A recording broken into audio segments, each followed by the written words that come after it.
I remember the first time I set eyes upon that Veroshi cavalry. I thought to myself, these are men who would demand respect even from the Altiana. Their lances were grim, their arrows barbed, their tactics unmatched by even the most stalwart of adversaries. But most of all, I was impressed by the bonds of fellowship held by each man, more unbreakable than any plate mail. From the records of Shea Paran, a moment of a moment of movement, a sudden and violent swing as the horse beneath you gallops forward, and then the oncoming swing of a club at your chest. It's your move. As I ride forth, I will try to duck to the side the club is not swinging. You're gonna lean over in your saddle. Yeah, lean in my saddle. Go ahead and roll. Okay. You lean to the left, catching your ankle in the stirrup and slinging yourself off the side of your saddle. Still, you manage to keep your grip and swing yourself back into it as you pass by Ejac's club. You turn, bringing your horse in line with him again as he stares up at you from where he stands not far away. Slow. On the actual field of battle, you would be dead. Again. He holds the club up, waiting for you to pass. I'll grit my teeth, watching the route before me, and then I will click my heels, whip my saddle, charging forth. Charge again towards the man. Once you get within striking distance, he swings heavily again, this time aiming up and towards your head. This time I won't lean fully out of my saddle, but I will simply just try to lean my head out of the way, dodging the blow. Alright, go ahead and roll. Would you like to I will re-roll. Okay. Keep going. Alright, let me check the differential. He swings up and hits your head. You lean backwards and the blow misses. Spitting, he lowers his club then as you turn again. That is not the drill. We are here to practice, Duina. Lean. I'll grit my teeth further, grinding them against each other, and I will follow his instruction, charging forward once more, ready to lean against his blow this time. You begin to gallop towards the man again. The Koshani saddles are set with a series of stirrups set at different heights. These allow you to change the position of your foot and your leg. Koshani are known often to lean heavily out of their saddles to either side, either to avoid the oncoming fire of arrows. Most often, the horses will be laid with mail and armor on the side against which the men will lean. This to protect the horse as the rider himself puts himself out of the way of danger. The drill is simple enough. You are practicing the maneuver, shifting your weight and riding somewhat on the side of your horse as you lean down into the way. You gallop again. This time he swings. Lower though, aiming for your hip, your leg. Not a place you can necessarily pull out of the way of the oncoming blow. Still, I will try to lean out of my saddle and not fall off my horse, as he Okay. instructed. You may roll. Very well. Second, my roll is being slow. There we go. He swings the club. You again go into that strange leaning drift on the side of your saddle. But in that moment, your horse shifts underneath of you, instinctively dodging the blow itself. Rohaj, that being your steed's name, moves to the left slightly, and the man's blow goes far and wide, missing both the horse's flank and your thigh. He almost spins around with the force of the blow, And then, spitting, he drops his club into the mud and turns. Can you not control your steed, Dweena? I controlled him fine. Ah, Hmm. he moved, but yet I did not see you nudge him left nor right. That is because I have placed my trust in him. If I wanted him to move, I would have done so. But he did so for both me and him. Ejak then spits into the dirt. As the adrenaline drifts away, you become very aware of the rain gently falling onto your face and across your shoulders, lending a small moment of reprieve against the heat which burns through your muscles. Your back aches, your legs are strained. Fucking rain. What was that? He asks then. Muttering. Halim would have spoken it loud and true. More fucking rain! He grins. And then simply nods, picking up his club. We shall move exercises then. On to the butts. He says, nodding to the archery butts lined in the way. They are set at different distances of highs and lows. Your bow is set in its quiver not far, and your thigh quiver already bristles with arrows. I will go and collect my bow, ready to shoot from horseback. You step down off Rohash. Moving, you collect both these things. You attach the lever straps and boulders to your waist, letting the quiver swing freely. Then, remounting, bow in hand, strung and ready, you turn towards the butts.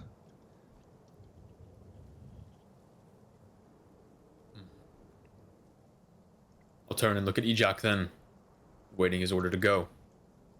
He lifts an eyebrow, and then he lifts the club. He waits. A long moment of hesitation, as though gauging you. His I will hand sit there tall atop my steed, giving him something of a patient glare, unworried by his hesitation, his waiting. His hand twitches for a second, but he doesn't lower the club. And then again, he scowls.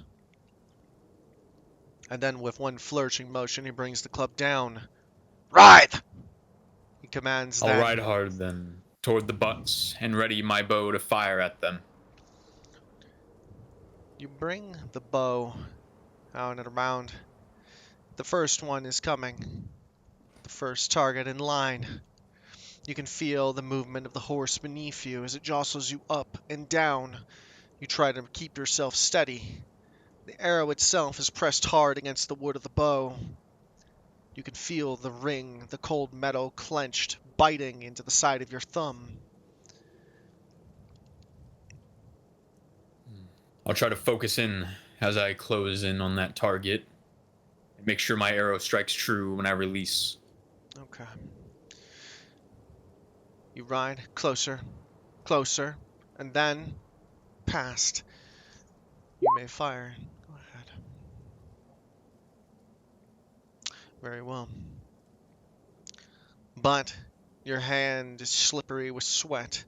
The ring bites into the bone of your thumb as you try and let go and twists. You can't make the proper motion. The arrow slides across the right side of the bow and veers off hard right, missing the target and quivering into the mud. Ejak roars with disappointment. Dweena! He says, Unacceptable! Yes, Majak.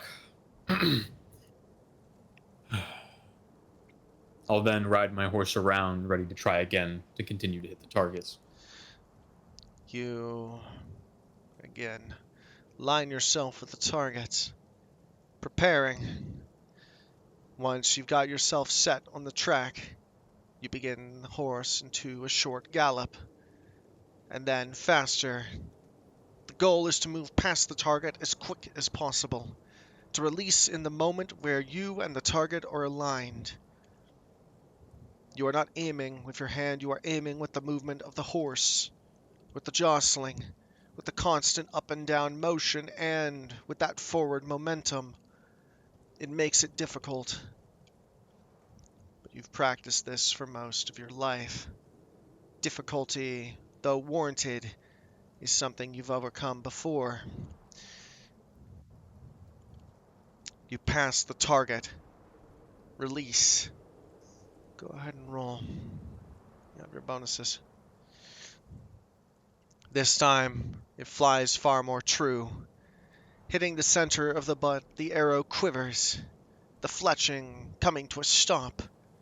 But no time to think. The next target is upon you. This one lower, requiring you to angle downwards. It's your move, if you will. I'll quickly readjust so I can hit this oncoming target and continue riding. Yeah, well, you pull arrow from quiver quickly in a fluid, reflexive motion. Then you fire. Roll. You're getting more of the hang of it now. The arrow flies true, sinking into near the center mass of the target, quivering. You can feel Rohaj beneath you, his flanks quivering, his breath heated, the strange snarling coming from his nostrils, emanating across the otherwise quiet courtyard. The third target. This one has been placed farther back and is much smaller than the rest. You're coming up I on will it. continue to ride hard towards it, quickly reaching down, grabbing an arrow from my quiver, setting it in my bow. Intent on getting this third one on my first try. Alright. You aim, you fire as you come in alignment with the target. Go ahead and roll. Very well. Still, you are in sync. The motion of Rohaj and yourself, one being. The arrow flies. It gyrates through the air, and then sinks with a dull thud into the hay of the archery butt. It quivers for a second, and then is still. Ejak grunts, his arms crossed from where he stands, appraising you. He does not give praise, nor does he yell insults this time. I'll ride back around towards him, more slowly, a big grin on my face. I'll splay my hand out towards the targets, my arrows sunken within them deep. Look at that! He stops for a second. He brings up his hand to scratch his jaw, and then... Fine enough. Still, you're off center, he says, nodding at the first one. I'll turn and look at that. It is a bit off-center. It hit main mass, but not the red painted in the middle. The rest, however, are perfect. I learned from my mistakes. As you can see, I started with the fluke, and then, well, I missed very slightly the center, and those two, they're damn near perfect, if I had to say. on the field of battle. You must be perfect every time. One mistake, one tiny moment of uncertainty. You return to Ausher. He nods, but then concedes, lowering his shoulders. Enough. Patreros. Right away. And I will hop down from my horse, going over to the butts and pulling the arrows from them as carefully as I can to not break them or splinter them. You place your hand against the butt close to the arrow. The other you use to twist and pull. The tips are blunted, plain metal, almost a round point. You know that on an actual battlefield, the tips will be much larger. The weight will drop them, but they're also inconvenient to practice with. Tear up the butts too quickly. Once you've acquired your arrows, place them back within your quiver. Ejak is already circling around, coming to where he's nearly abreast with you. Dwaynar, how goes the exercises? He nods towards the stone around your neck. With the arrow that's not, or with the hand that's not carrying the arrows, I'll bring it up, holding it in my palm, looking down at it. And then for a moment or two afterwards, I will turn my eyes back up to him.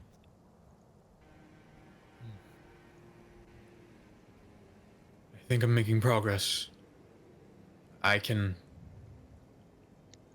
if I really put my mind to it, not a single detail, not a single scratch, imperfection, it won't escape me. And even past that, I can picture what it might look like on the inside had I cracked it open.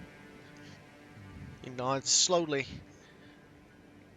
You sound unsure, Dwaynar. You will focus yourself for the rest of this training on the stone. Very well. He nods sullenly and turns limping. Then afterwards, He says, stopping for a second, lifting a hand. you will pat down the Rahaj with hay and make sure he is fit. Of course. I'll bow my head.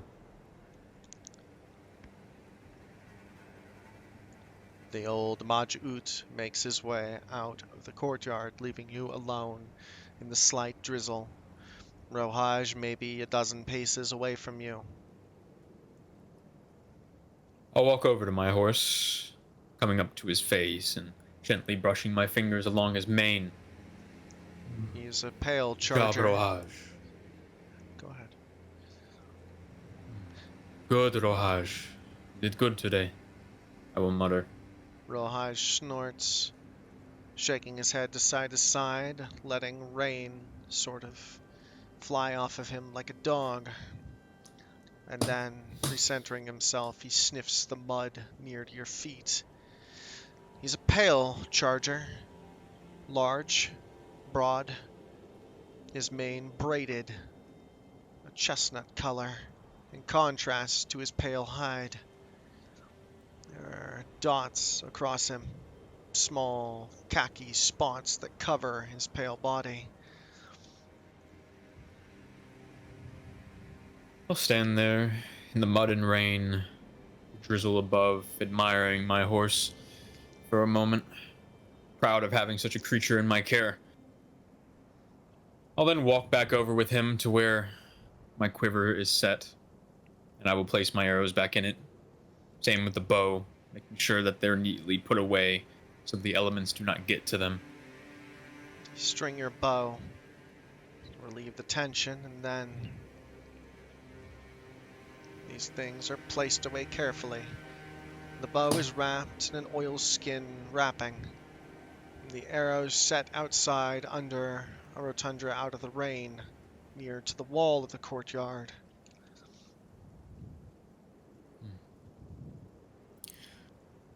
I'll let Rohaj go about whatever he wishes in the courtyard, and I will make my way towards the tree at its center, sitting at its base and beginning to reflect upon the stone. You make your way through the mud until at last you come beneath the tree. There, you sit beneath it in its dead branches. It does not offer much in the way of comfort out of the rain, but it is better than nothing. You stare down at the stone, into its black, cracked surface, and slowly begin to meditate. You may roll inner.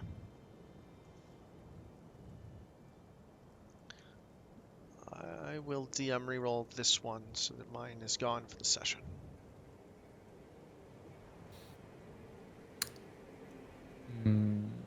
Yes. Right? No. You keep going. Okay. Inner was what? 22? 15. 15. Okay. I'm just seeing in my mind exactly where that puts you. 94. All right. You focus. Your mind blanking. The stone encapsulates your thoughts. The sound of wind and rain slowly fade. Everything else, emotions, feelings, the burn in your legs and back, it all fades away. You peer into the black surface of the stone, feeling yourself slowly, inexorably be drawn into it.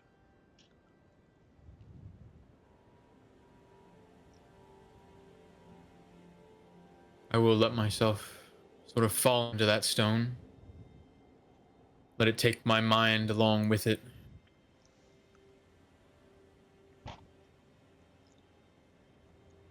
You allow yourself then to drift, to wander within within the landscape of the stone.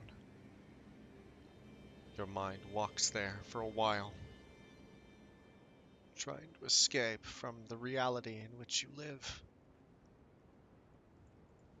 And then something breaks the silence. A feeling or a sense of something heavy looming over you. A scent pervades the courtyard, though only for a second. Sweet and sickly, wretched to the nostrils like a rot.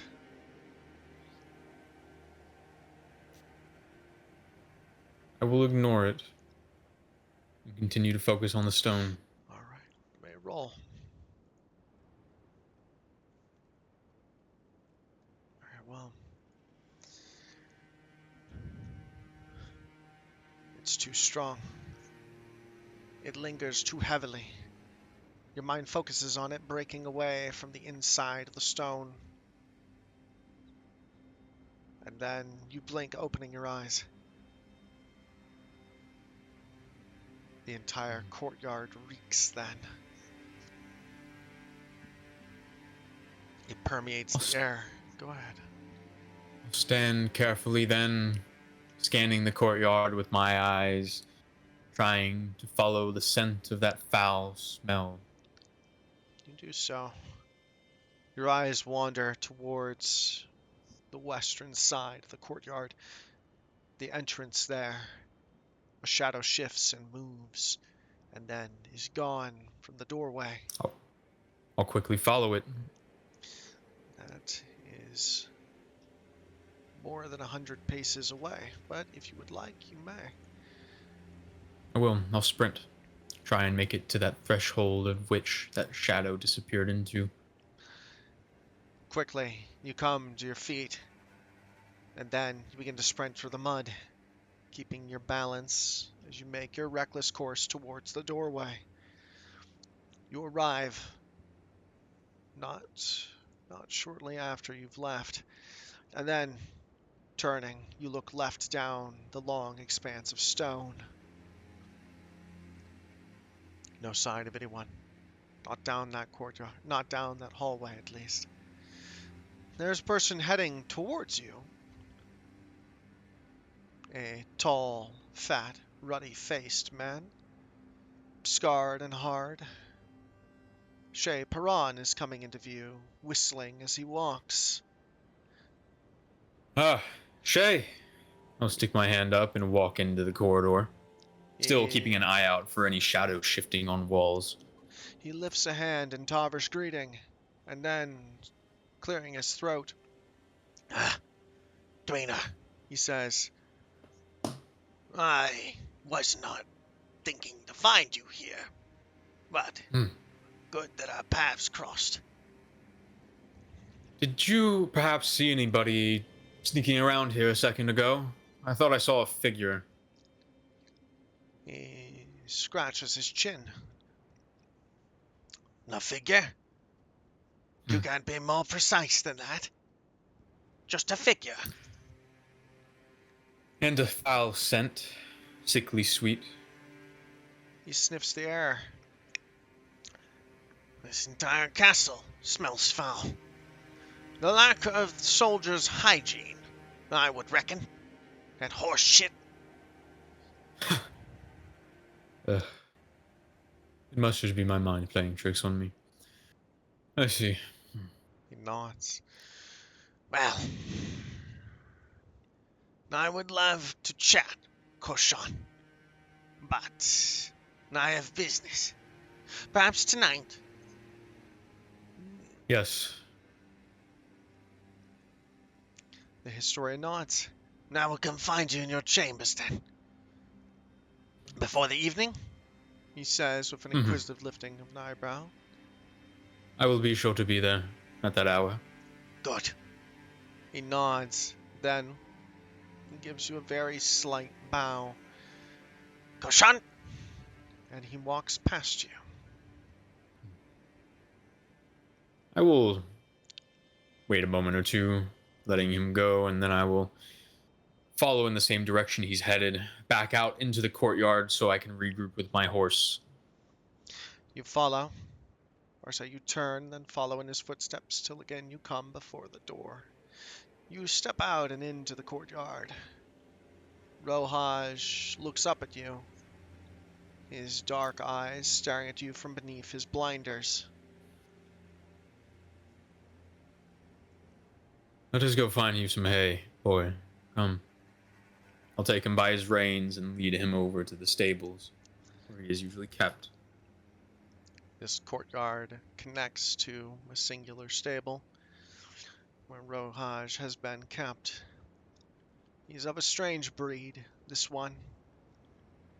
Bred for generations. It is said that he was once the horse of Halim himself. But though you are not him, the Kalishna has willed you to again ride upon Rohaj. This horse has been proclaimed as many times as you have. Hmm. I'll think about that oddity for a moment. Just let that wander in my mind as I guide him to the stable and begin picking up some hay for him to munch upon. You do as such, leading him over. Gently, you first undo his kesh, the maneuverable saddle that the Vroshi Lancers prefer. You set this aside, then you go and fetch his feed.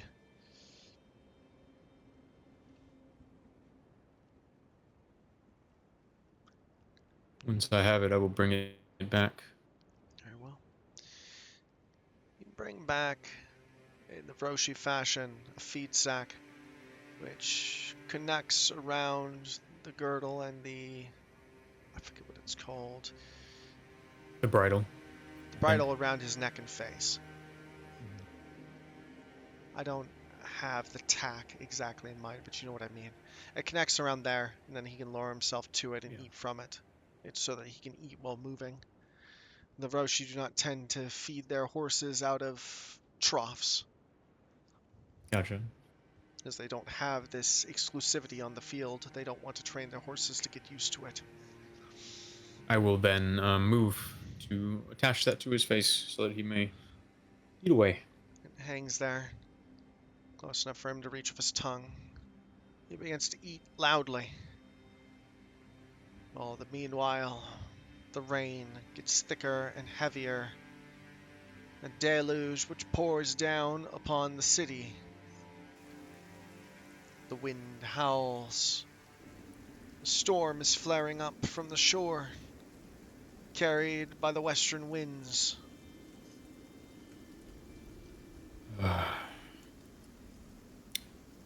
Sigh and then straighten my shoulders out and walk back out into the courtyard to sit beneath the tree and try to exercise my mind on the stone one more time before giving up. You head back out and into the monsoon. Quickly, you find yourself seated again with your back against the hard wood of the dead tree. You bring up the stone from the river Ausher. Staring into its facets and depths, you let yourself drift again. You may roll. Very well. For a while, it is an exercise in futility, and then one of willpower. By the time you are done, you are drenched, soaked through from boot to sock. You blink. How long have you been out here in the rain? How long have you found yourself wandering, thoughts seeking the stone? Long enough for Rohaj to finish his meal at least. And still, it is only, well, perhaps now it is afternoon, whereas before it might have been the midday.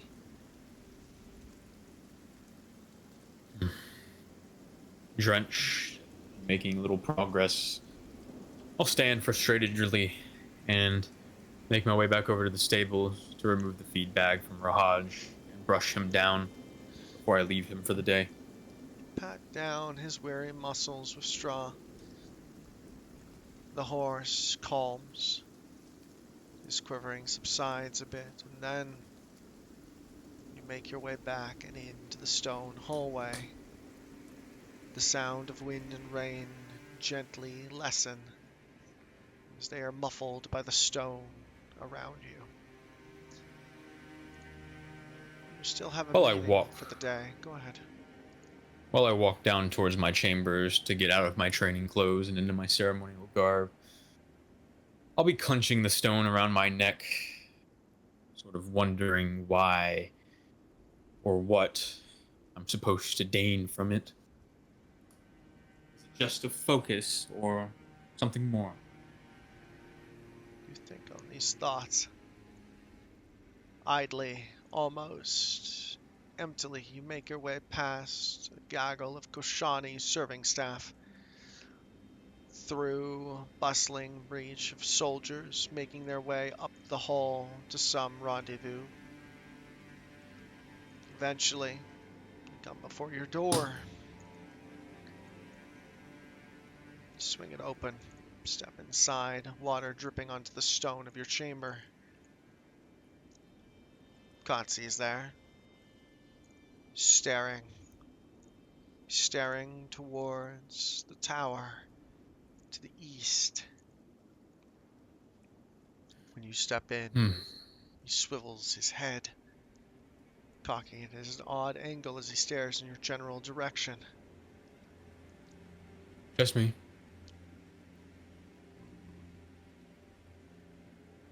You smell wet. I'll look down at my rain-soaked clothes. Yes, I am. And then I'll walk over to my wardrobe, taking them off and replacing them with something less drenched, my ceremonial garb. You adorn yourself with the off-white robe of one of your station. Once you've fastened it in place, you feel much better, far more dry. You comb your hair back as best you can with a shell comb. All the meanwhile, Kotzi simply appraises you. Finally, he breaks the silence. A fruitful day. Fruitful. I'll sort of weigh my head back and forth, unsure. No. Oh, well, got to ride my horse today. Entertaining, but I've shot on his back so much and done so much of the training with Ejok that it seems futile at this point. I don't learn anything new. I guess I just get better at what I already know.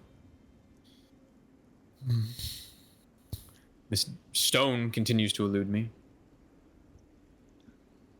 Katsi nods his head and then licking his lips slowly. Are you frustrated by this lack of progress? Clenching the stone in my fist around my neck. I'd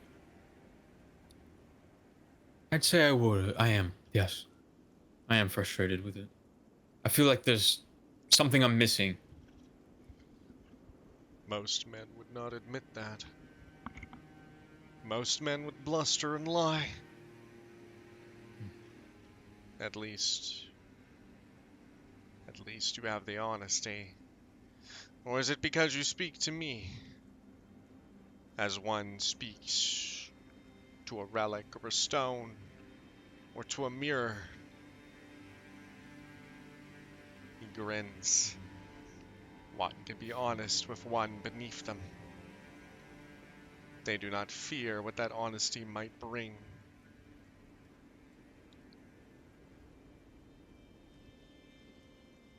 Give him a thoughtful look, but say nothing.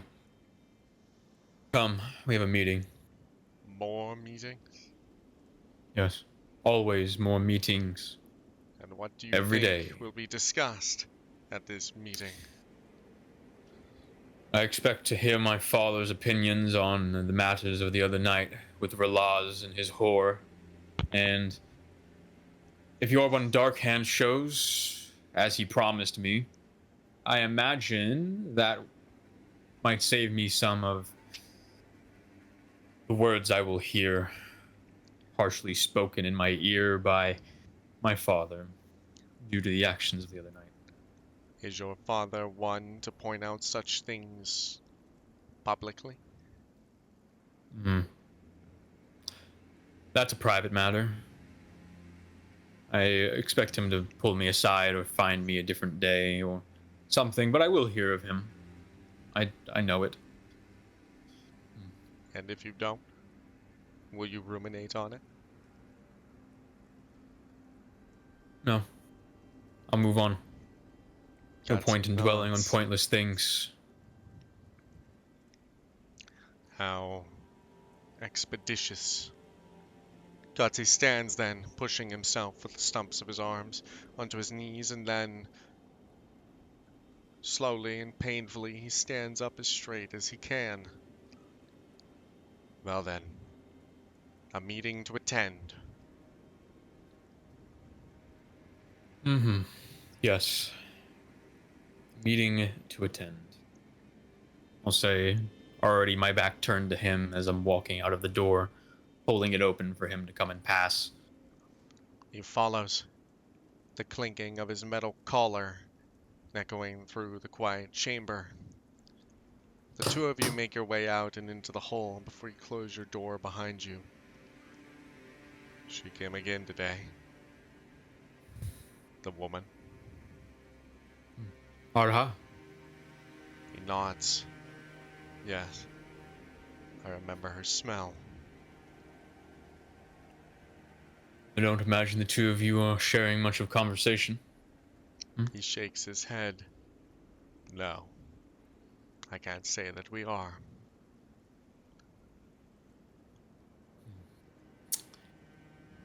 What do you make of her, based off what little you can, given your state? He thinks for a second as the two of you walk. And then... she is imprecise. She often drops things. Her footsteps are unsure. And her scent. She has not been maintaining herself. She hides it. under a veneer of scents and perfumes, but you can smell it. He grins like a dockside, like fish in a barrel.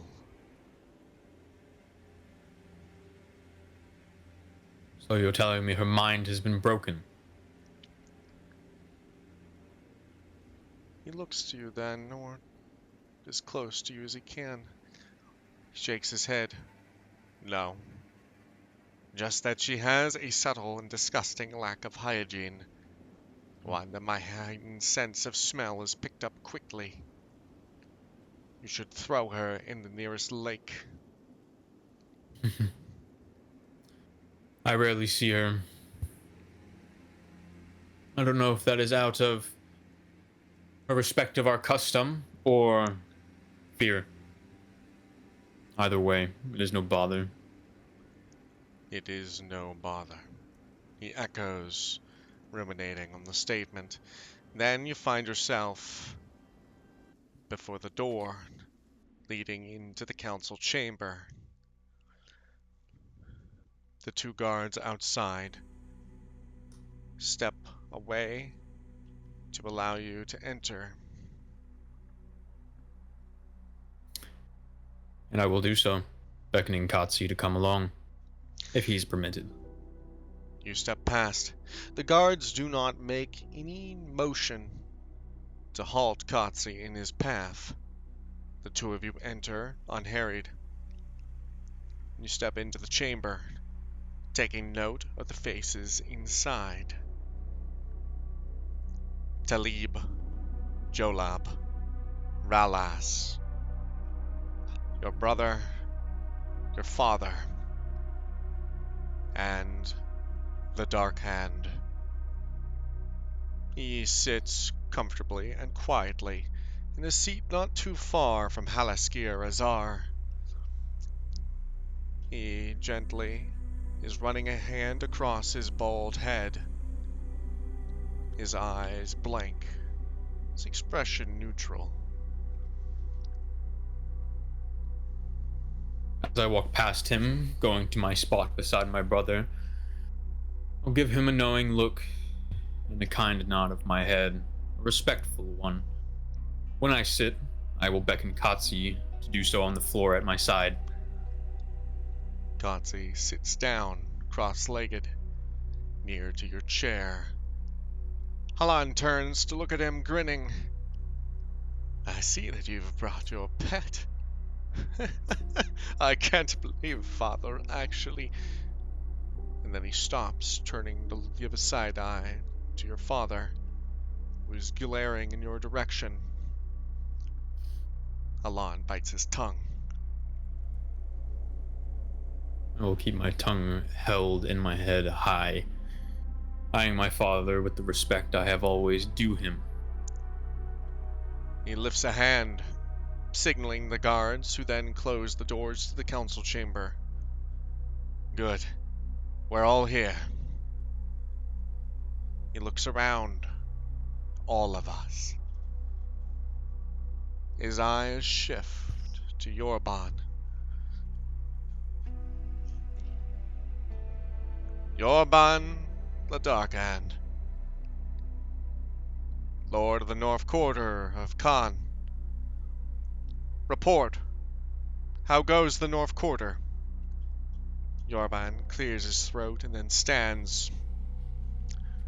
The North Quarter is under control, he says in his strange drawl. They are willing and ready to serve, Adjunct Warden.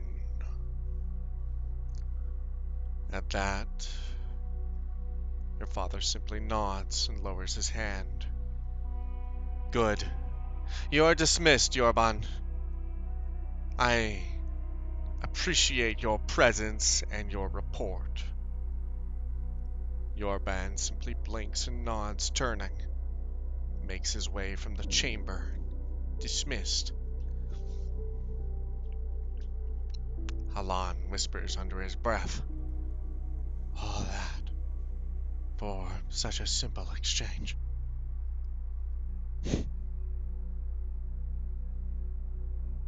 I'll lean over to my brother, whispering in his ear.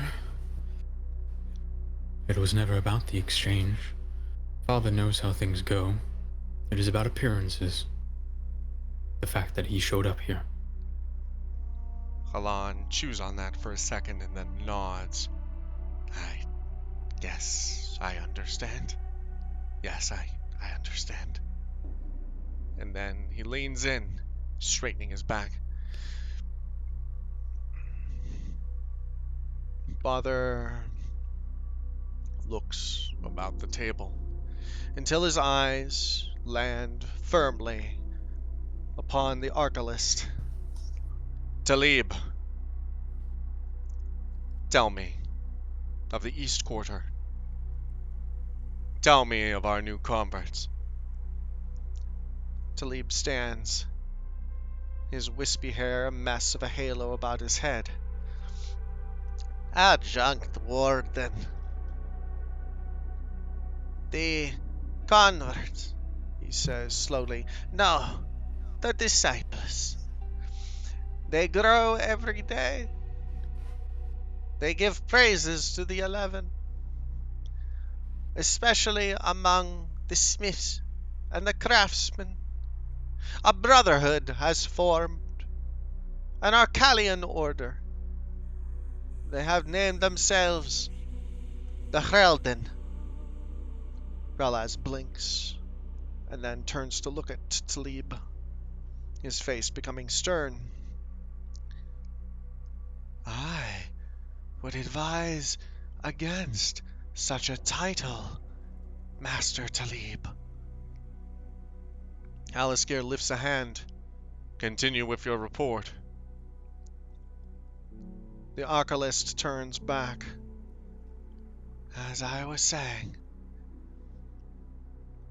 the devout grow in Kerad Khan. Readings from the Arcalinior and from the Arave have become commonplace. They are ready and willing. They are loyal and supporting of your cause, Adjunct Warden. As you are a servant of the Tavern, they are a servant of you. Thus the old ways are maintained. Aliskir nods. I'm not quite sure if I should find comfort or disdain in that message. I hold none of your ways. They are simply useful, Talib. But still, I am thankful for your efforts. Double them if you can. Spread what word you may. You are dismissed. Talib stands then, and slowly, painfully makes his way out of the chamber, shuffling his feet across the stone awkwardly. Haland leans in again. What do you make of it?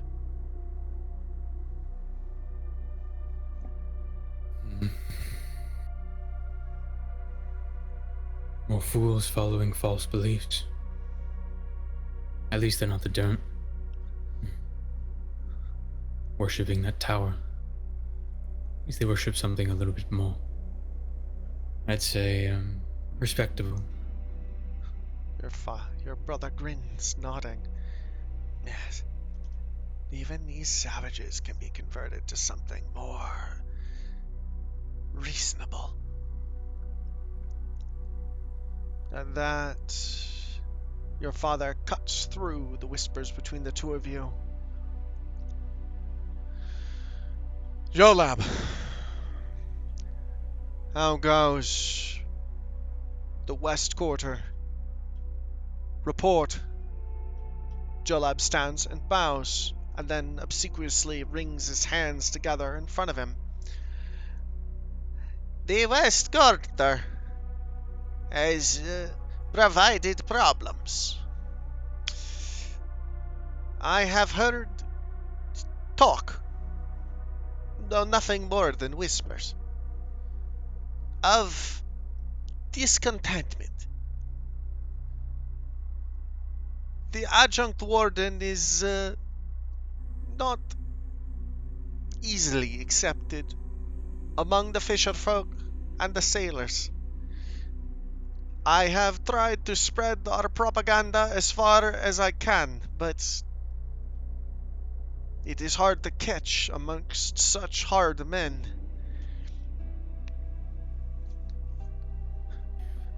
Hmm. I will stand then to get my father's attention and wait for him to let me speak. Your father turns to look at you and then slowly nods, giving his permission. I was approached by one of our physicians the other morning on a matter that I have been following up on. Multiple of our men who have gone on furloughs to taverns and places along the western bank have become unwell with a certain dysentery that has rotted away their forms and taken their lives. Your I believe- father squints at that, his face becoming an impenetrable line of disdain. I believe these men could have been not poisoned, but their food spoiled and served to them nonetheless. Their drinks spit in. Your father slowly nods. He turns then to Jolab.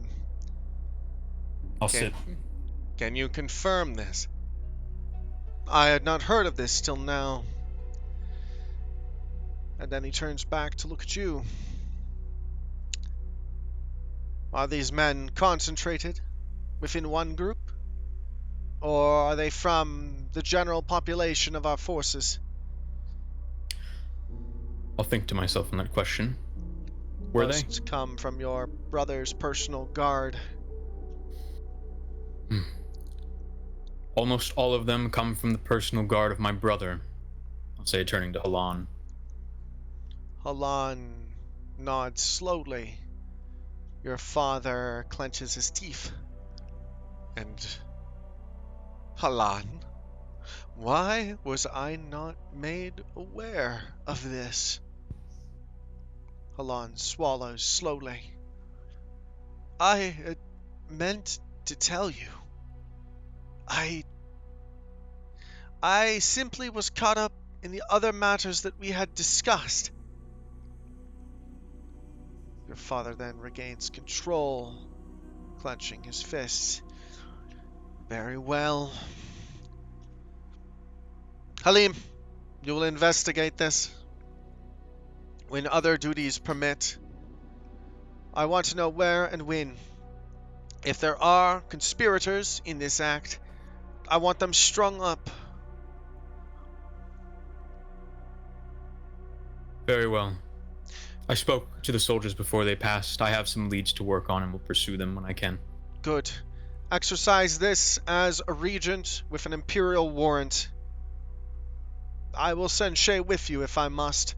That way you will have his authority to lean on. I'll bow my head respectfully, taking my seat. Of that, your father turns to Halan. And on the matters we discussed, how fares your investigations? Have you followed the ledgers? Have we found the missing funds? Halan shakes his head nervously. No headway there. Adjunct Warden, none. I've traced several lines which have led to abrupt disappearances within the ledger. Then you know where the funds last lay? Somewhat, Warden. Halan stops and then thinks for a second. I do not wish to report my current findings until they are more precise. Halaskir simply nods at that and then turns back to the table. Ralaz then stands, gives you a nasty side eye, and then he swallows, clearing his throat. Adjunct Warden, I have spoken with the Master of Provisions. Our supplies may last the winter, but there will be losses. We have already squeezed the dirt as hard as we can. We have prevented their sacrifices to the tower, but unfortunately, during the rending of Karad Khan, we eliminated much of the infrastructure that was controlling the local farmers. The slaves have begun organizing. There have already been a few revolts. The men, the dirt folk, do not wish to quell such things, and the Tavrish have been ineffective. If we do not rein this under control quickly, we will be looking at a more serious famine come spring. Alaskir then sits down. He places his palms flat on the table in front of him and looks down at them, rolling his fingers back and forth across the stone rhythmically.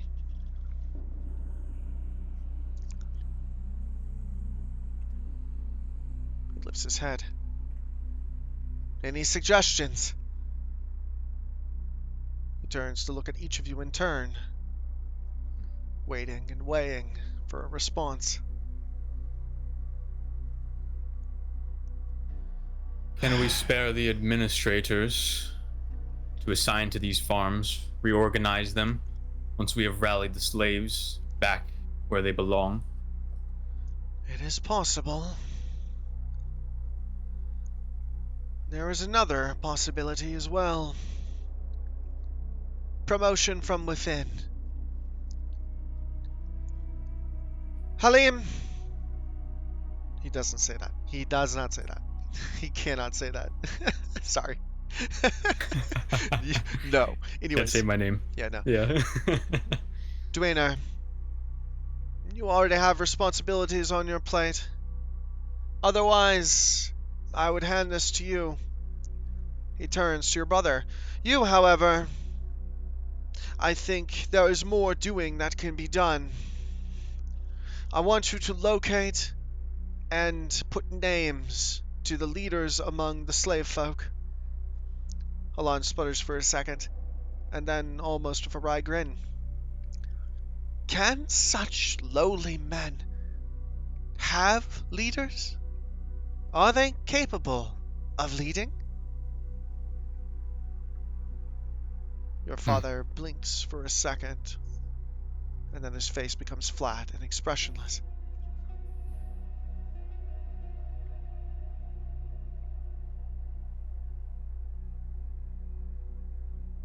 They will find leaders and symbols, make them up. You must take those things and destroy them if you want to break their spirits and put them back to work. Or we control the symbols. Halan, find for me those men amongst the slaves who hold positions of authority, or around which the slaves hold common ground. I will promote them to Tavrish citizens and give them positions and land to hold. Ralaz then sits up quickly. Adjunct Warden, I would suggest against such a brash play. Such men have prod too low. At that, Halaskir lifts a hand, cutting him off. I am Adjunct Warden. This is my call. Would you contest it, Ralaz? He lifts an eyebrow. The pallid man softly sits back down, intertwining his fingers as he does so in front of him.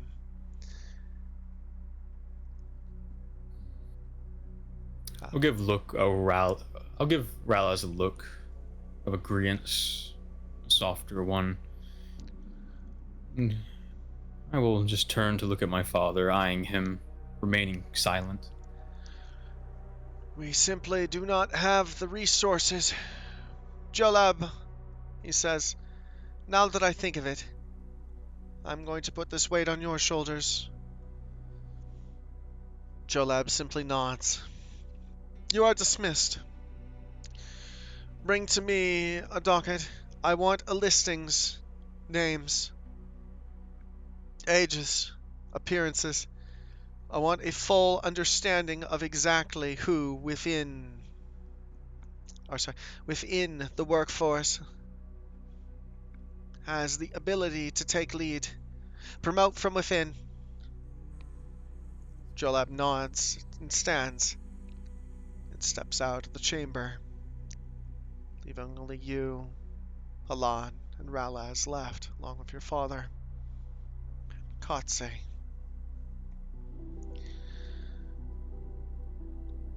Your father turns. I'm going to relay some information. We have not received reports back from the 7th. Ralaz blinks at that, and then grimaces.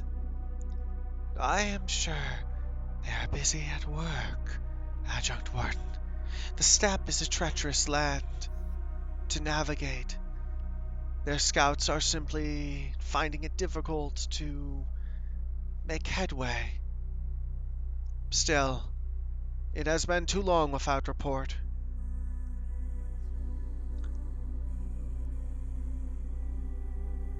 The two men just stare at each other for a second, then both nod.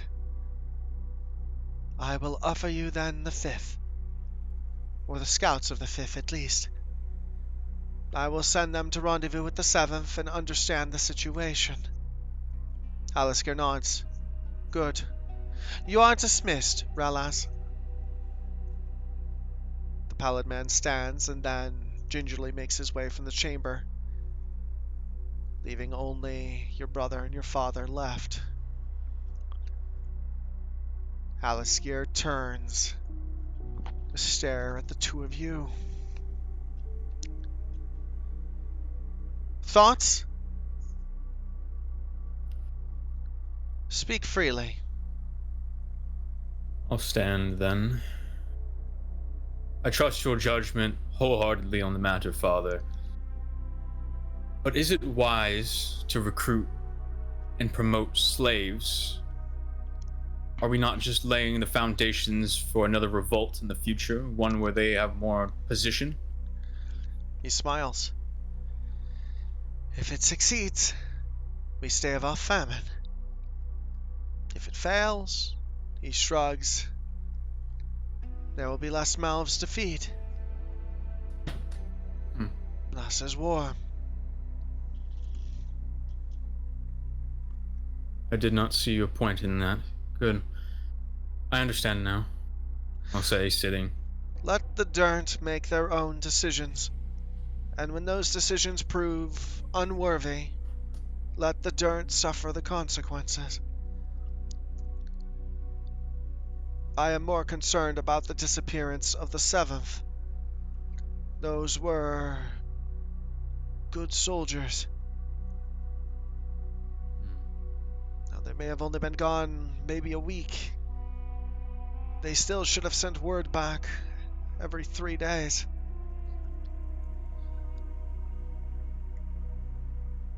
Do you think someone might be intercepting their couriers? More likely than that the 7th itself has been routed. Not in Dirtland. The people of this country do not have the skill. They are the hardest, meanest bunch of soldiers in the Idavar itself. They are made up of Miri, after all. Most likely, what you surmise is correct. If so, we need to find a more precise method of delivery.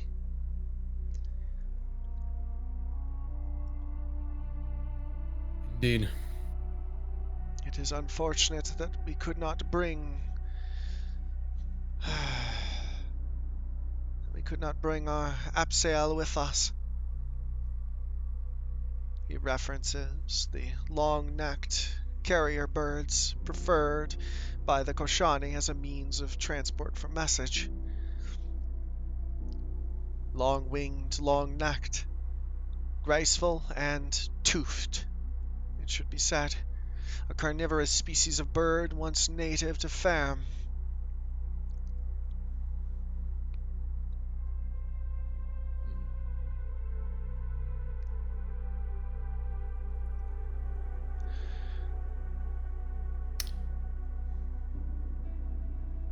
If they were moving more along the water side, up the coast, then maybe ships would get to them, but no, they're more inland, aren't they, Father? Yes. North and east, towards the stepland. The mountains there. Why did they go there before marching on to the next city? The 7th specifically was sent to the stepland to reintegrate and to assess the situation of the Stepdern.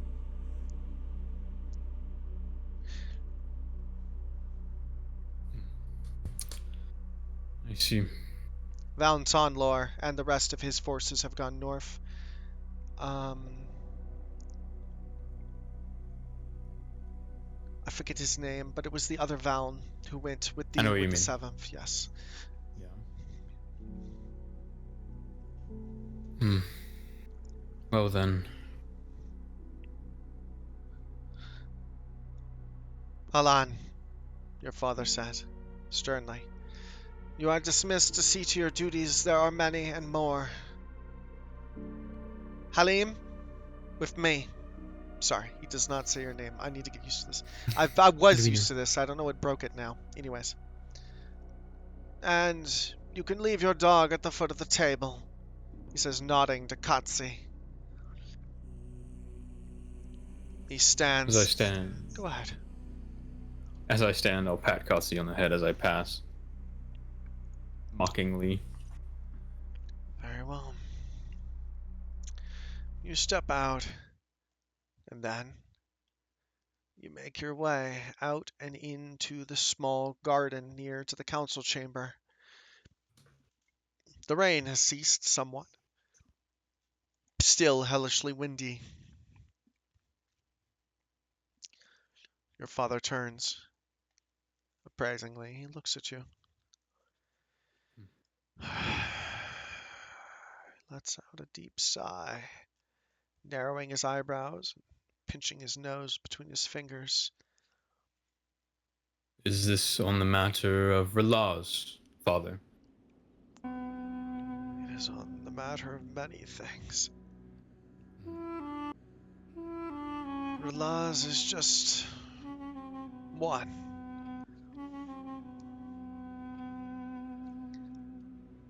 How went your foray with the historian?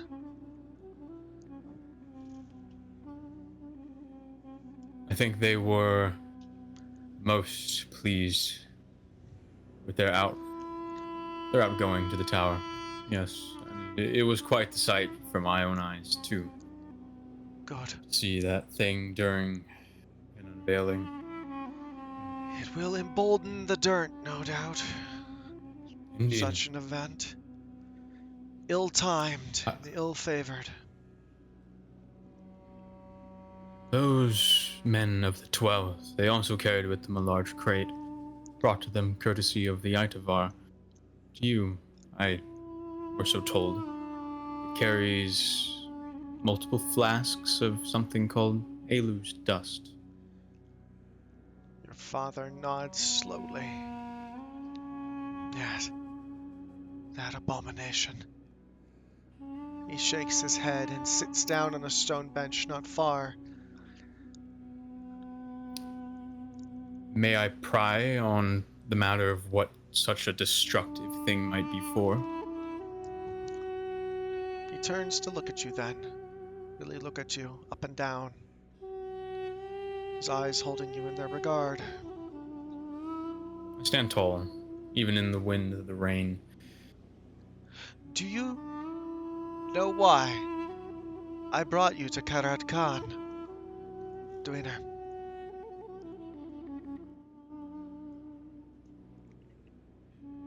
I think I could give you a lot of reasons, but I'm still unsure on that matter. Would you like to know why? Yes, Father. I had heavily considered leaving you and your brother back in the Omanate with Rabas. You would be safe there, you could grow there. You were too young and not ready, especially not for the constant tirade of politics. I did set my heart on the matter. Of course, now I know that you were up for the task, and you've grown. But at that time, I did not deem it appropriate. But then the Mashog came to me. They insisted that it was the will of the Kalishna that you and your brother come with me. I questioned them. You have been here before, haven't you, Dwemer? That I have. I'll turn, looking out over the balcony into the city towards that damned tower. Long ago you conquered this city. You broke its people in a time when the Dirt were an empire that spanned the coastline.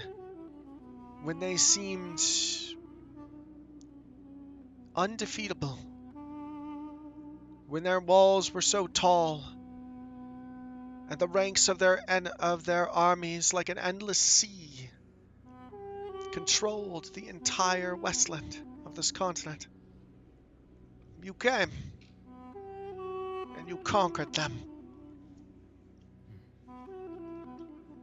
You and Halan. Alone. I turn my eyes downward, thoughtfully, after uttering my brother's name. Does he disappoint you, Dwemer?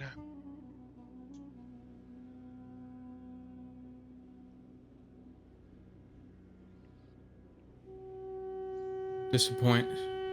No. I just think his heart's set in the wrong place, on the wrong things.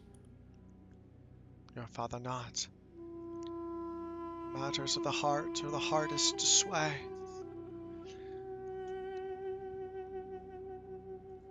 Once you gave this city to me as a gift. I came from Therm, from the shores of the west. And you handed to me Kared Khan like a jewel. But then you abandoned it. I abandoned it. And the dirt slowly crept back in, filling its walls and its broken buildings and rebuilding it again into this monstrosity that it is now. You held it for almost a decade. Why did you abandon it? He cocks his Why head. did we abandon it? I wonder if it's written in the Kalishna and has not been graced to our ears by the Mashog, or if simply it is just another thing that we will repeat. Do you think we are just here to bring this city low again, only to leave it behind? He thinks for a second. I think we are retracing our steps. You once tried to bring low the tower. It did not hold the same sway over Halan. But Halim, when he was true, tried to break it. He tried and tried. He employed the greatest architects of the Koshani. And even with all of their wisdom and knowledge, they still could not even scratch its surface. Perhaps it was that failure that drove you from here. Perhaps. I still feel a pull to it. Every time I look upon it, every time I've laid my hand upon it, I see it in waking moment. It's foretold to me in the dreams of my sister. Every other thing seems to be about that tower. I don't know if I am here now to do what I once could not, or if I will merely walk the same path as I already did, learn those same lessons again. If we are retracing our steps, Dwayner, he says slowly, and it can only lead one place. And I pray that is so. If the Kalishna wills it, he nods at that response. Fam. But first, the cities of Karad. Your sister, how fares Eidlon? He says, his eyes becoming a bit more hopeful, more bright. Is she well? Last I saw her, well, not saw her, but spoke to her, yes, she was. He I think nods. she looks forward to the day of our wed as much as I do. I know it inappropriate to have a dialogue with her, yet I do so with her guard nonetheless. You and her have always been inseparable. You first wed in this city. He nods slowly, retracing our steps indeed. Yes. The matter with Ralaz, he says, his face Mhm. becoming more stern suddenly. I hear that you interrupted his interrogation of Katsi. That I did so. You have angered him, I more know. so than I have ever seen the man stirred to movement. It was almost wrathful when he came to me.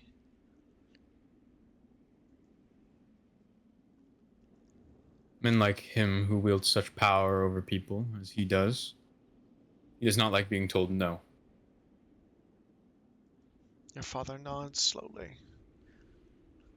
I understand that, personally.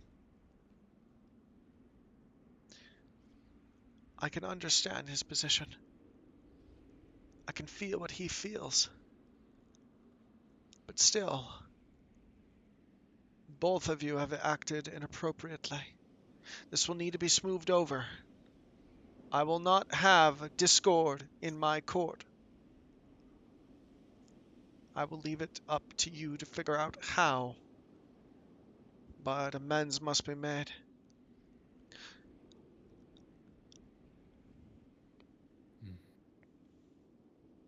Yes, Father, of course. I will do my utmost to win back his opinion of me. Do not win back his opinion. Take it from him. Take it. A victory to be. He stops and then rubs his temples. I have no flowery words for it. Just see it done. What is the point of that man here? Him and his witch. They represent Karadir personally. You must remember, I am the Warden Adjunct, not the Warden himself. That title falls on Callian. I represent Callian, as Ralaz represents Karadir. He is here to I see. advise, but also to make sure that Karadir's own wishes in the Southland are followed, not just the sixth son.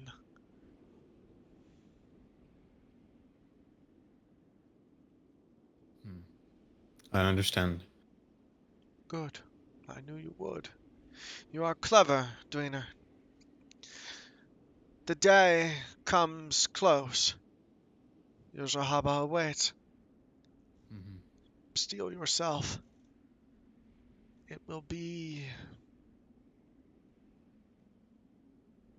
a unique moment in which you will have a choice. Not many can say that. I'll nod to him. In the days coming up to it, I will do all I can to ready myself.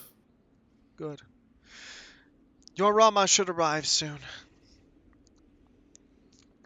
I wager they shall walk through the southern gates any day now.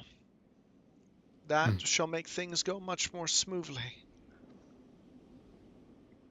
It must have beaten a hard path to make it here so quickly. From what I was told, they come with a retinue from the Prince of Blossoms himself. Aushlam's men will come to assist us, though I Good. doubt the host is of any great number. Still, we are on good terms with Aushlam. It is best that we maintain that. Right now, any men who can aid us would be welcomed. That is the one thing we are losing in this city. More and more people of our like that we can trust. I will share something with you I have not even shared with the council in regards to that statement. I was promised reinforcements by Galleon.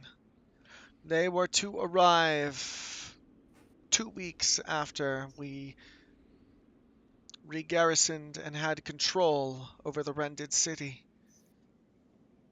They have yet to arrive. And I doubt you've even received a forward word of them. He shakes his head. No, just a notice of visitation. Galleon himself is to arrive. But in 3 months' time, closer to the would-be pilgrimage. That will be good. Hopefully he brings men with him that can help keep that whole situation under control. I do rely on such an occurrence. This has been good, but I am sure that you are famished after Ijak's training. You are dismissed to find succor and a small reprieve. I have no more errands or requirements of you for the rest of the evening. I plan to meet with Shay later. Oh, lifts an eyebrow. Keep a careful eye on that one. In 3 Itavars, and in the 16 years which Karadir has reigned, no one within the Idavar has ever given the tower or Kerad Khan more than a passing glance. And now there is an entire squad, historians and Ilarish Dervas on my footsteps, crawling over it. Why the interest now?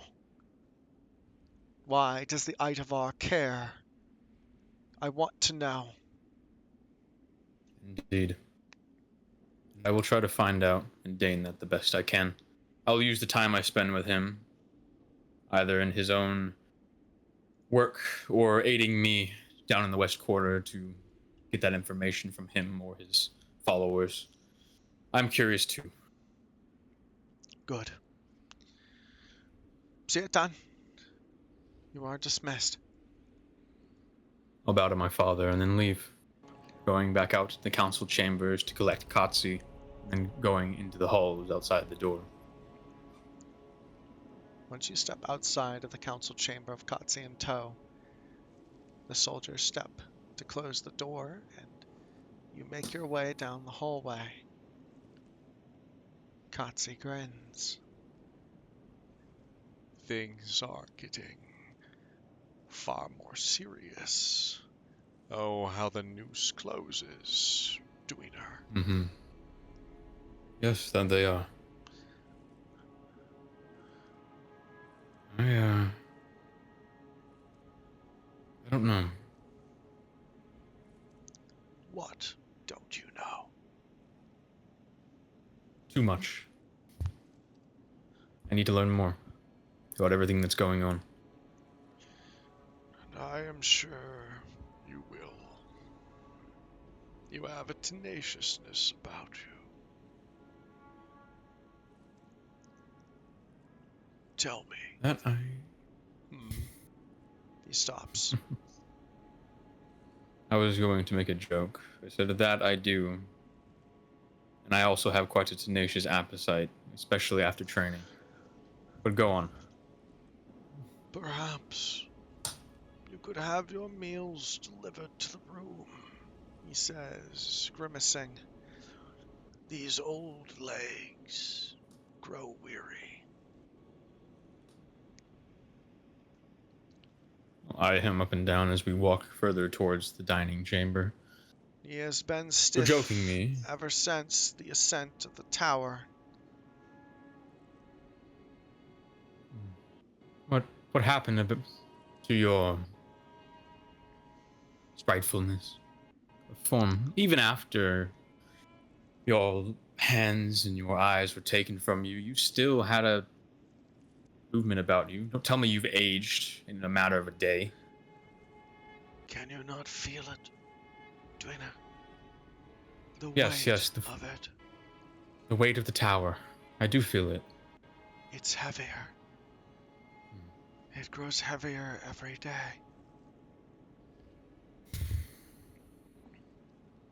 Well, I'll stop. A bit in contemplation as I look the man up and down, the stiffness of his form. And then I'll search inwards as well, trying to feel that own weight upon myself. You feel lighter.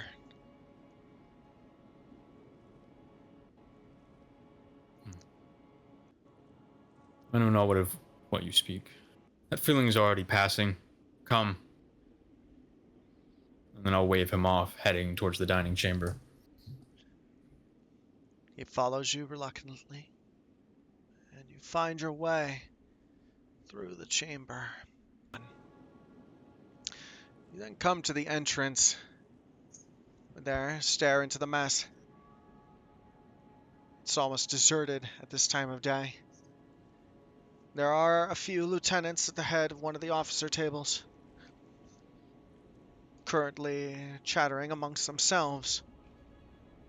No Koshane in sight, none of the Roshi soldiers on their side of the hull either. Kotze I'll clears go about his our throat. Go ahead. I'll go about our usual routine. Sitting at the table of the second gone, myself standing, having somebody feed Gotsi, as he cannot do it himself, and I refuse. The servant comes and, well, half-heartedly assists in this. You yourself eat. Once this is all done, you and Kotze get yourselves up and make your way out of the hall. The two of you, I assume, are making your way back towards your own chamber? Or somewhere else? Yes. I will. I'll head back to my own chamber for now. All right. It is getting later in the day. When you arrive, you find the door open. I wish I would leave the door open. I'll walk in. You walk in.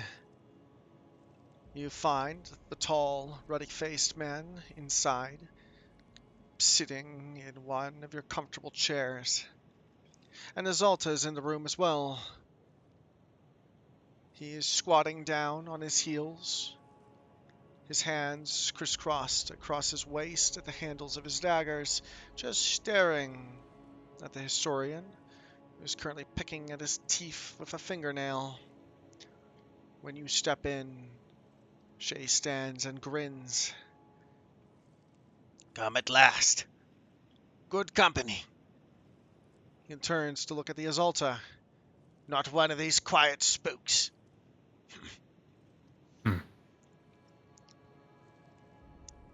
The way you sneak around this castle, you could count yourself among a quiet spook. I'll turn to my Azalta then quickly after finishing my sentence. You're dismissed.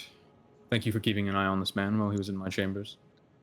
Be The gone. Azalta nods and then disappears quickly out of the door.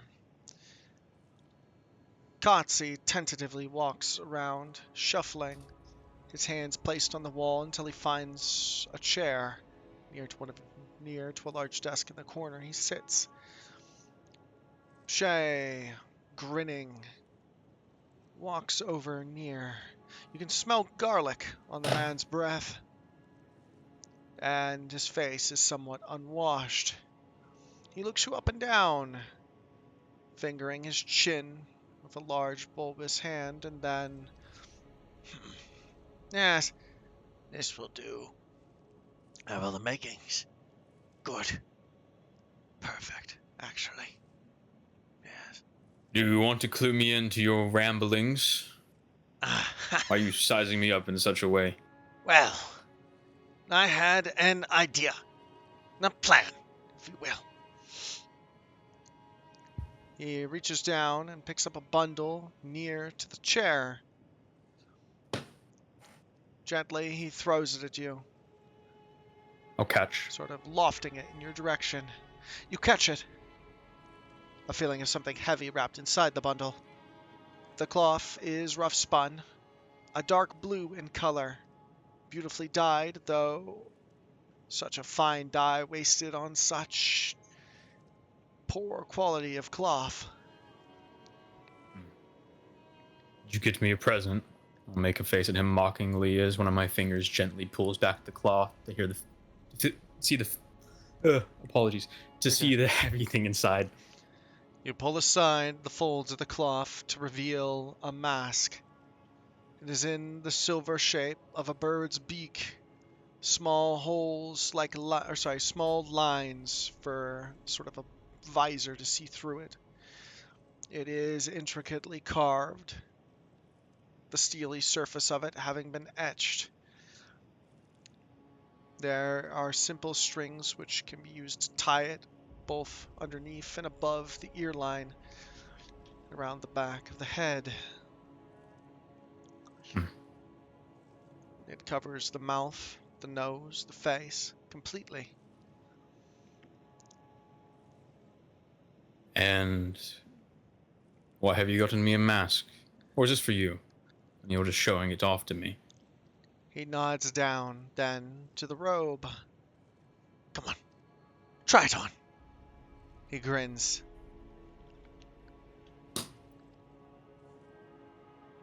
I'll be somewhat taken aback, shaking my head and leaning my shoulders. What do you think I am? You at least tell me what this is about. I'll set the mask on the table, one of the nightstands of my room, and I will hold the cloth out in front of me. You hold it out. It unfurls. It is long, high-collared. The sleeves almost would cover your hands when worn. The hem of it is, well, unadorned, and the waist is tight. It's a robe, obviously. he says, nodding at the blue robe in your hands. To be precise, a ceremonial robe. For what ceremony? Morning worship. He grins. After all, to know your enemy, you must walk amongst them and learn their ways. I don't even speak their dog tongue. Then, grinning, he speaks in a high, harsh tongue. The consonants run together, and it is guttural in the back of the throat.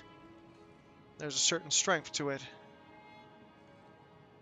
His dirt is almost identical to that of Jolab's or Talib's. In accent, at least. He grins. It is good for you that women are not permitted to speak. What? What? He grins I'll even be wider. so taken aback to that I don't even know how to respond. After all, He nods to the mask. that is a feminine mask. And you're slim enough. Come now. Don't you want to see what they do when they think we're not looking? You can't say it doesn't interest you a little.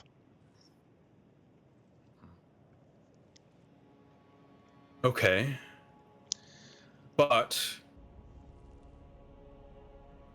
only if you accept an offer I have for you. All right. What's the offer then? The West Quarter has been reeling under the control of my father. They are growing discontent, perhaps even rebellious. Multiple of our soldiers who have gone on furloughs there have found themselves with a dysentery so sickly that it has taken their lives. I am in charge of investigating such a thing. And since you and your merry band have already gone about the city, speaking to the Dirt folk, I would like you to come along with me on such a furlough so that we might uncover this treachery together. If you help me with that, I will go along with your amusing plot here. I'll say, looking at the robe and the mask. He nods, grinning even wider. Do you know what the 12th's primary objective is? During times of war? No, but go ahead. Give me the rundown. Infiltration and assimilation. Simple as is. We will make sure the West Quarter is thoroughly scrubbed. After all, He grins. there is no one better than us for such a job. Very well. I would like to be in attendance for this scrubbing, of course.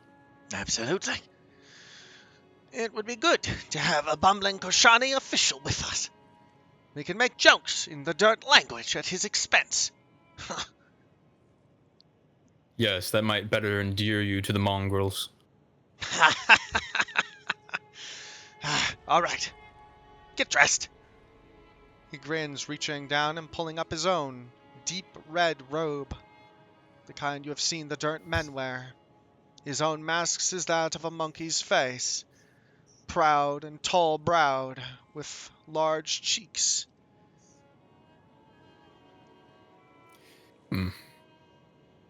I will begin to get dressed, and as I do so, I'll stumble my way over to Katsi on the other side of the room.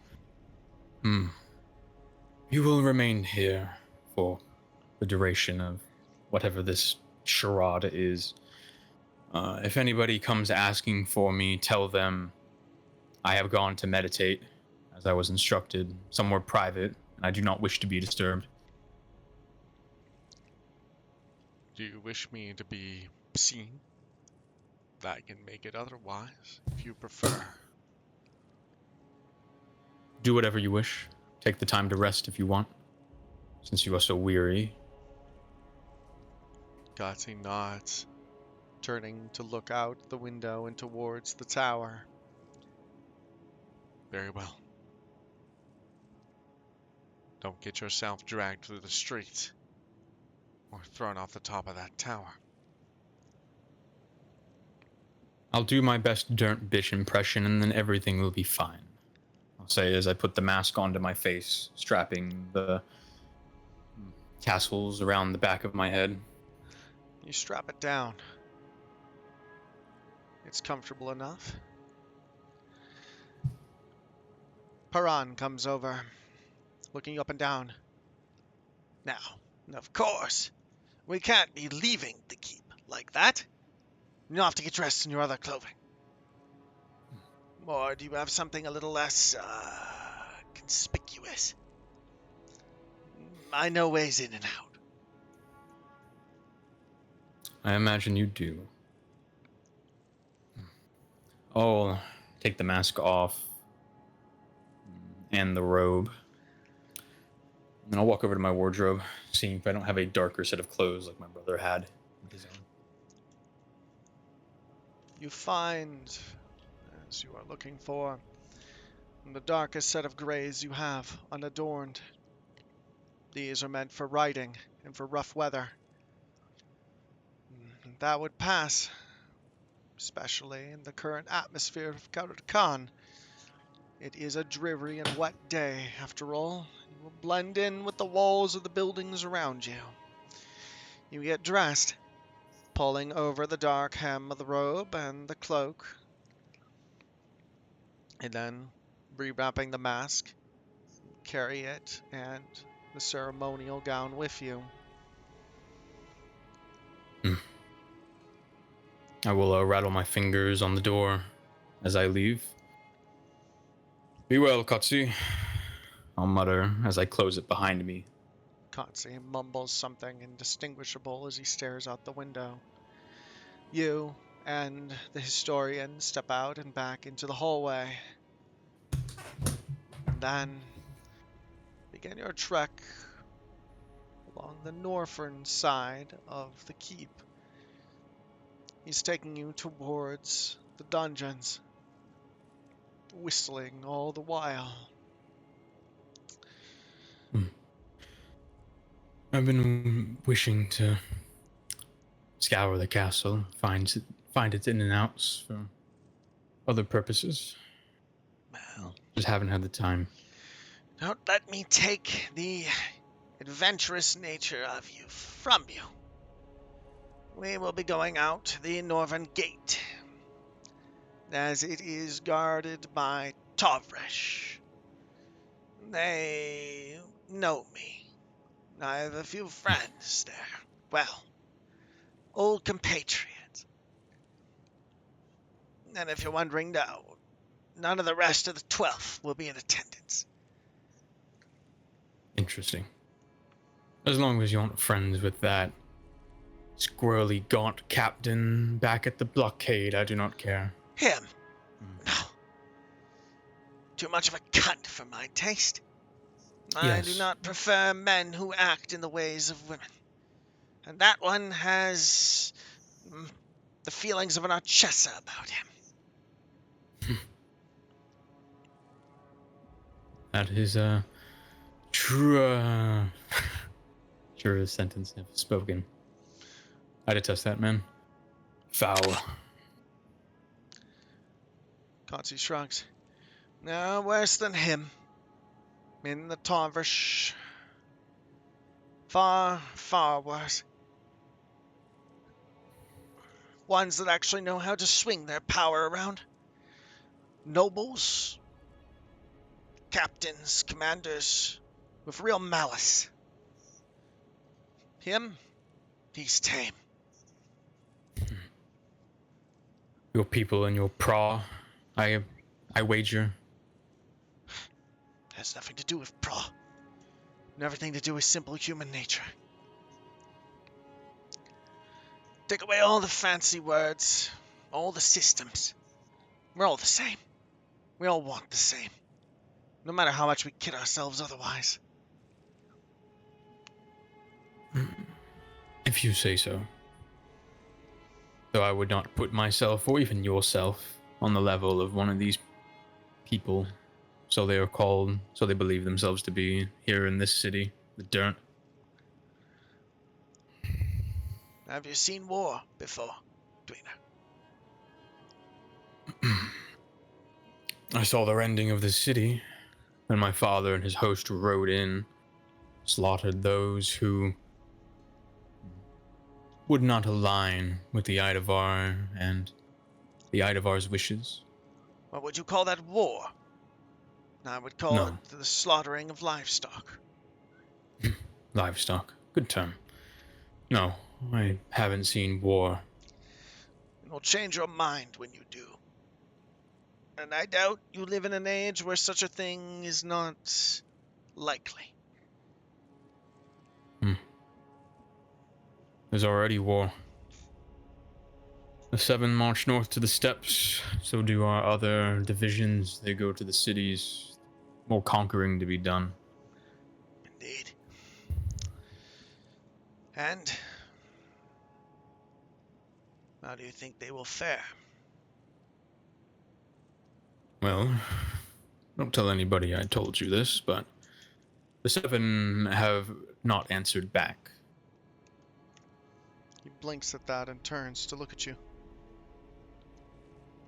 The fucking Seventh. Not send word back.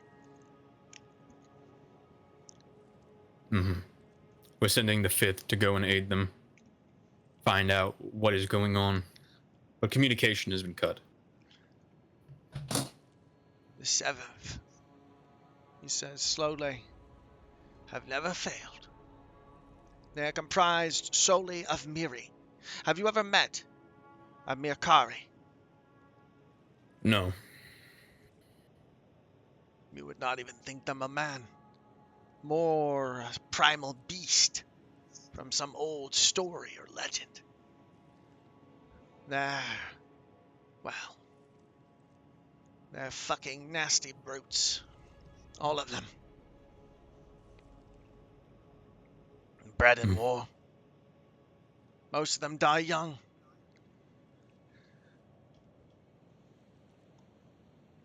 Are they loyal? To a fault. Almost to the point where it seems foolish. So desertion's out of the question. I wonder what did happen to them. They're probably just entangled in affairs with the locals. And I have no doubt displaying some good Miri mercy. They don't believe in prisoners. If they're the primal brutes you make them out to be, then I imagine they'll only leave ash and dust in their wake. No. Which good. The Miri don't burn their dead. Not if they're enemies, nor friends. It's considered one of the highest... Well, it's a sin. Bodies Some are other left, queer foreign custom. no doubt. But they are queer folk, the Miri. You come then before the dungeons, passing them, that cold sense of something looming. It comes from the steps as you pass, like a pressure on the air.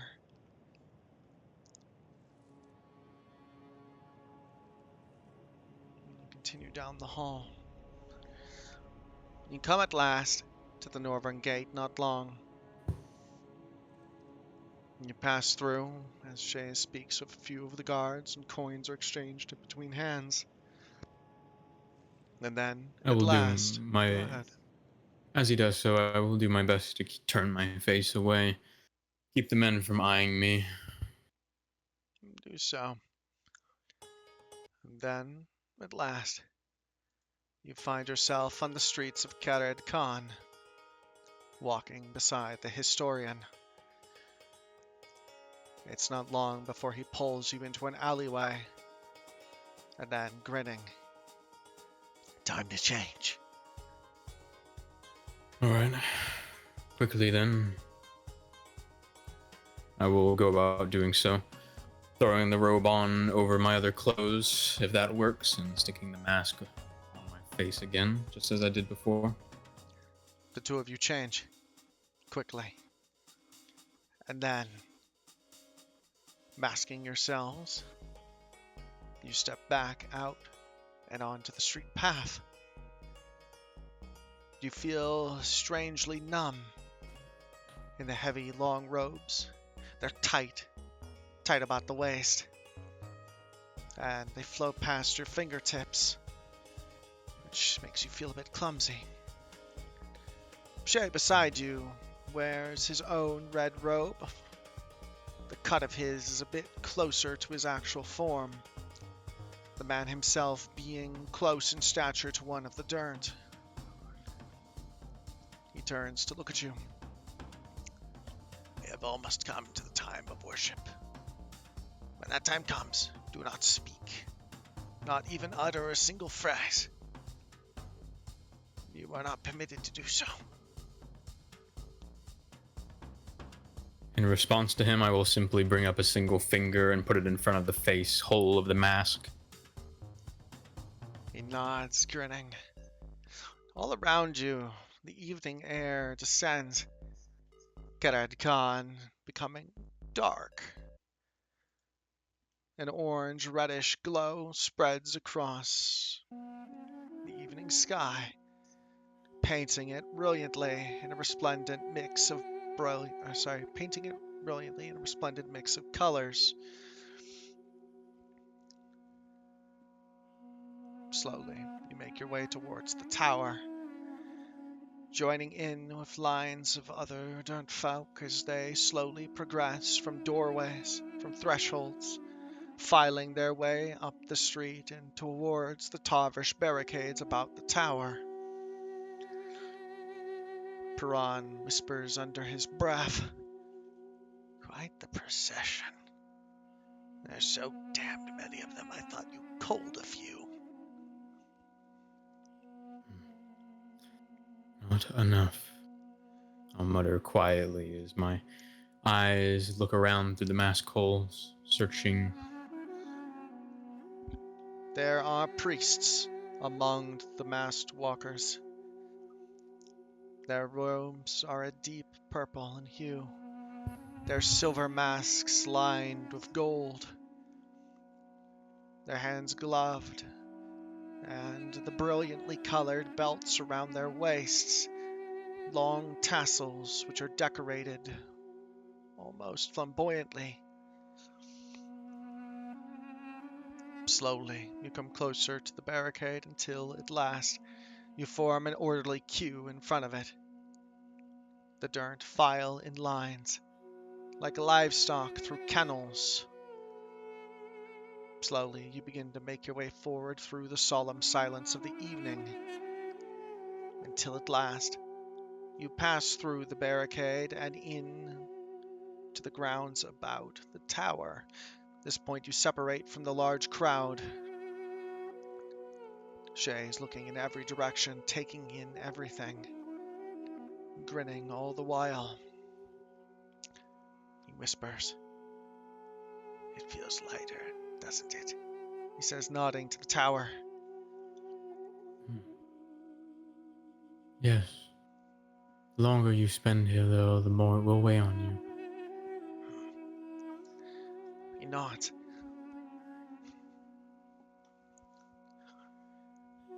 You find it somewhat difficult to maneuver in the woolen skirt you're wearing, and the rough, coarse fabric against your skin itches.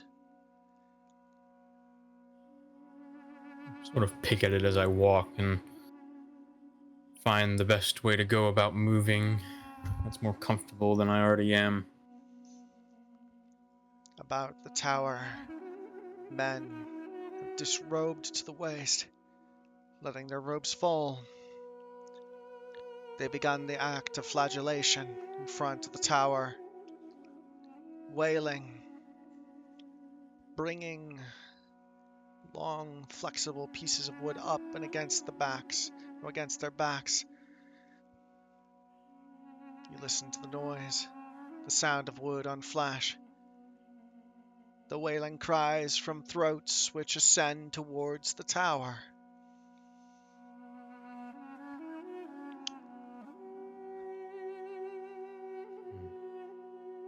I'll eye them, looking at the flagellants as they go about whipping themselves. I'll lean into Shay and mutter, why do they do such a practice? Who knows? An offering of pain to the tower? An act of appeasement, perhaps? I have seen many strange practices in my time. Among the archipelago, even the Veer practice flagellation. Often it is an act of purification. But in this case, it seems to be an offering. He nods. Women in their long robes kneel near to the figures whose backs have opened, blood dripping down across their skin. Gently, they bring cloths up, moist cloths up to wipe away the blood. These cloths then are soaked, darkening, turning bright scarlet. Some of the women wring these cloths into bowls made of stone, and gently carrying them on their heads, move towards the tower. If they cannot offer the flesh and blood of beast, then they offer up themselves. Blood is blood. Blood is blood, He says grimly. Notice that none of the women partake in the whippings. Instead, form small gatherings nearer to the steps of the tower. They gently lower themselves onto the ground, bowing their heads. Many of them carry bowls and spill them onto the steps, but none of them touch the steps themselves. None of them even set foot onto the stone about the steps. You do not see a single dirt touch, nor, well, they seem adverse to the idea of it.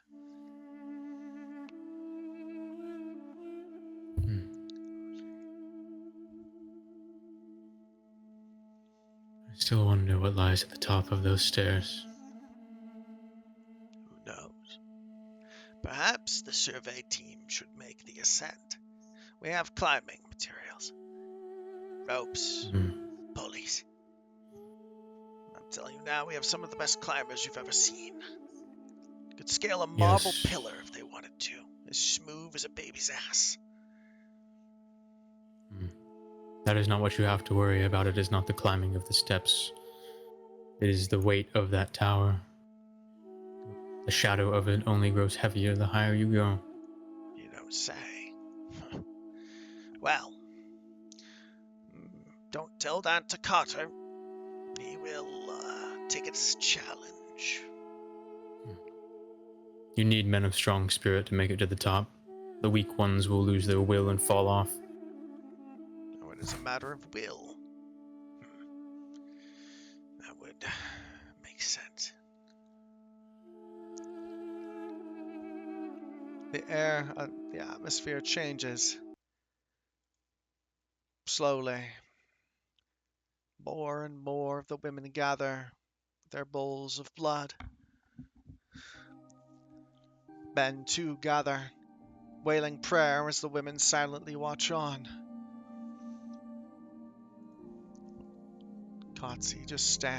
Shay stands staring on. They are congregating. It begins to get louder and louder. More drawing close to the steps of the tower. Blood is spilled now about it. It mixes with the ground, turning to mud, a darkish brown substance.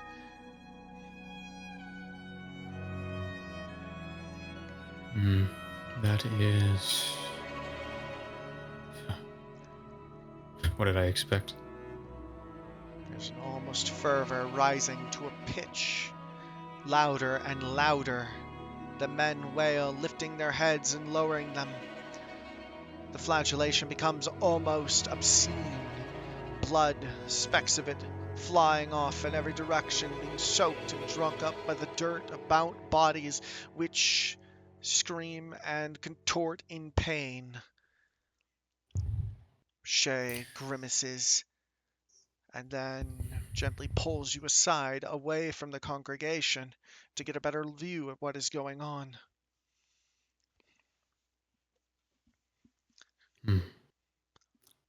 I will follow him, letting him pull me along, and I will be trying to cock my head about to truly see what is going on in all its splendor, not shying away from it. You watch. A woman steps forward out of the gaggle. She disrobes before the tower steps.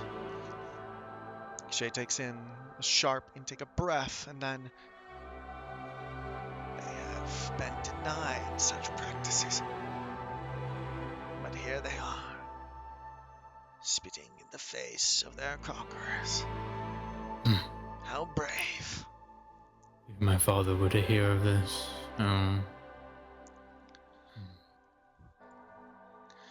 She moves towards the first step, women behind her pushing, lifting, until she gains it. She slips on the blood, slick across her ankles and her feet, her breasts bare, her hair whipping around her in the wind. She climbs the next step. You watch, pulling herself up, the small pale figure against the darkness of the tower. And another. And another. Will she make it all the way? What do you wager? I saw too many bodies up there to be certain. He nods. She continues the climb. The wailing ceases. Silence falls across the grounds. She ascends, until at last she is out of sight, swallowed up by the darkness of the tower. And then a single scream across the night. Then you watch as a pale body falls from atop the tower, falls like the petals of a flower, and is impaled on one of the spikes near the base. She contorts, bits of gut stuck across the point of the spike, face a mask of terror and pain. Shay turns away, bringing up I'll his be hands staring. across the side of his face for a second and then turns back. Go ahead. I'll be staring, frozen in awe, as the woman falls and becomes impaled. I'll blink, unsure of what I'm really seeing, and then turn to Shay. Such savagery cannot. No. What foul practice? He brings up his hand and quickly he creates a symbol on the air, a series of circles, then lowers his hand. He shakes his head.